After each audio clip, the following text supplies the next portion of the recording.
Your bloodstream. It's not just a biological highway. What if I told you it's about to become a live streaming data server? Today, we are diving deep into how this is becoming a reality, literally transforming our veins into the most complex information network on Earth, and what that really means for all of us. Think about it. What if you could get a super precise, real-time diagnostic months before you ever felt a single symptom? Imagine seeing a health problem coming from a mile away and just stopping it in its tracks. Well, this isn't science fiction anymore. This is the new reality of personalized medicine. So, the huge idea here is a massive shift in how we even think about health. Instead of waiting around to get sick and then treating the problem, we're now deploying fleets of microscopic nanobots to constantly, and I mean constantly, monitor our bodies. This whole process allows for what's called algorithmic optimization, which is basically just a fancy way of saying we're using AI to fine-tune our biology in real time, turning our own bodies into a programmable system. What this system creates is, well, an internal internet. It's a brand new reality for healthcare, and it's built on this constant flow of information, of molecular telemetry streaming directly from your own body. All right, so here's our game plan. First, we'll look at the nanobot hardware, the molecular antennas. Then we'll talk about the AI that crunches all that data, creating your biological digital twin. After that, we'll see how the system actually takes action, creating a programmable interface. Then we've got to tackle the big security questions, this idea of sovereignty of self. And finally, we'll explore what it even means to be an optimized human. Okay, so first things first, the hardware. How in the world do you turn blood into data? Well, you need sensors that can literally speak the language of atoms, and this is where the nanobot fleet comes into play. Now, we're not talking about tiny metal robots from some factory. Forget that. These are DNA nanomachines. They're self-assembling, biocompatible structures that are built from stuff your body already recognizes, like proteins and lipids. And at less than 10 nanometers, they are so ridiculously small that they can just circulate freely through your bloodstream without getting filtered out. So, how do they actually work? Well, think of them as molecular antennas. It's a simple three-step process, really. First, they're programmed to latch on to specific biomarkers, which are just biological signs of what's going on in your body, like an early-stage cancer protein or an inflammatory molecule. Once it binds, its state changes, and boom, it broadcasts a signal that's picked up by a wearable hub, like a watch on your wrist. Okay, so with trillions of these tiny data points streaming out of your body every single second, where does it all go? Well, it all feeds your biological digital twin, a super sophisticated AI model that's creating a living, virtual replica of your internal systems. And this is the fundamental difference, the real game changer. Reactive medicine, that's like waiting for your car's check engine light to turn on.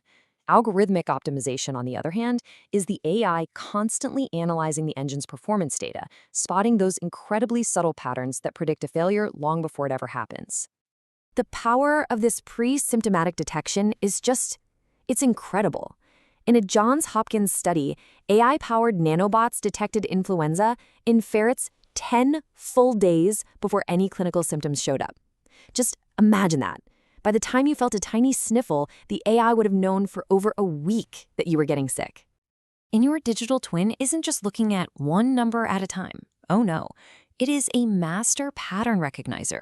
It can connect your heart rate spikes with your cortisol levels to measure your stress in real time.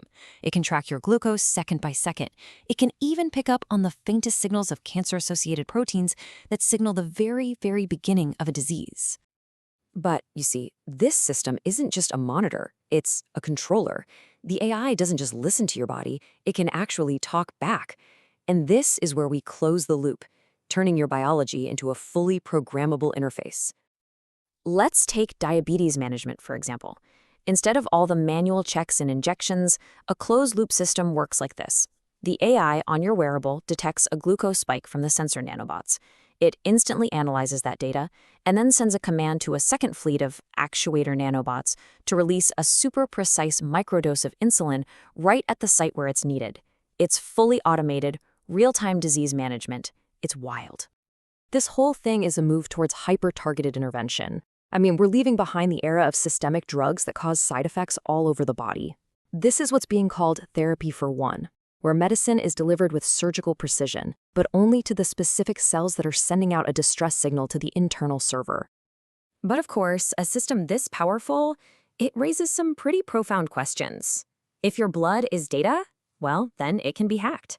And that brings us to the biggest challenge of this new era: biological sovereignty. This is really the central question we have to face. Who owns and controls the server running inside of you? Is it you? Your doctor? Maybe an insurance company? The government? The answer to that question has massive, and I mean massive, implications for our privacy and our autonomy. Yeah, and every stakeholder has different motivations, right? Their interests can definitely conflict. You want personalized health, but you're worried your data could be misused. An insurance company, they might want it for risk assessment, which, could lead to discriminatory pricing based on your biological predispositions. And a government could use it to monitor public health, but that same power could be used for just unprecedented surveillance. So the primary technological safeguard against this is something called edge AI processing. It's pretty smart. Instead of sending your incredibly sensitive molecular data up to the cloud where it's vulnerable to breaches, all the analysis happens locally on a specialized chip inside your wearable device. This means your most intimate biological data can be analyzed without ever leaving your body. That's a huge step for security and privacy. An insurance company might get a simple risk score, but they're not getting the raw data that led to it. So all of this, it brings us to a completely new paradigm. The transformation of our bloodstream into a server is, you could argue, the final frontier of the information age. We're moving from simply living in our bodies to actively optimizing them. For centuries, medicine has had to rely on patients describing their symptoms after the fact. The silent patient, that person whose body is suffering from a disease without any obvious signs, has always been the biggest challenge. But now, for the first time, the body has a voice. It's finally telling its own story, truthfully and in real time. And all of that leaves us with the final and most crucial question. Is this internal server the key to ultimate health, a future maybe free from the surprises of disease? Or does it represent the ultimate form of control, handing the keys to our very own biology over to an algorithm? The technology is here. The real question is, what are we going to do with it?